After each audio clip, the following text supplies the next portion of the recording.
வணக்கம் ஃப்ரெண்ட்ஸ். நம்ம திரிவேணி சங்கமத்தில் இருக்கோம், அலகாபாத்தில். 12 ஆண்டுகள் ஒரு கூட கும்பாபிஷேகம் நடந்துக்கிட்டு இருக்கு. காசியில் கும்பமேளா நடந்துக்கிட்டு இருக்கு. நம்ம ஊரில் கும்பாபிஷேகம் சொல்லுவாங்க. பார்த்துக்கோங்க எவ்வளோ பக்தர்கள்லாம் எப்படி பாருங்கள். சங்கமத்தில் குளிச்சுட்டு இருக்காங்க, போட்டுக்கு போயிட்டுருக்காங்க பாருங்கள்.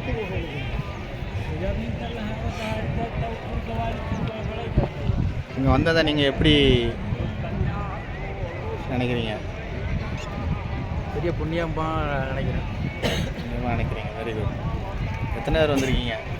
ஒரு 20 பேர் வந்திருக்கோம். பரவாயில்ல. எங்கேருந்து வந்திருக்கீங்க? தூத்துக்குடி. Very good. பல்வேறு மாவட்டத்திலிருந்து வந்திருக்கோம் அப்படின்னு சொல்லுங்கள். யார் எடுங்க சார், இது யார் உங்களுக்கு தெரிஞ்சவங்களா?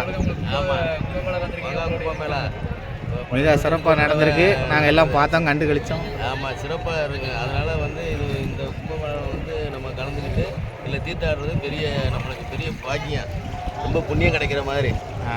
இந்த வாய்ப்பை எல்லோரும் பயன்படுத்திக்கிறங்க. ஏன்னா இனி வர்றதுக்கு அடுத்த 2 வருஷம் ஆகும். அதனால் வந்து நாங்கள் வந்து திரிவேணி சங்கமம் 3 நதி, கங்கை, யமுனை, சரஸ்வதி 3 ஆறுகளுக்கு சங்கமிக்கும் இடம்.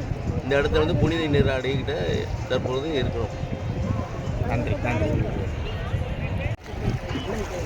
ஹோட்டல் ஒரு மாதிரியாக தான்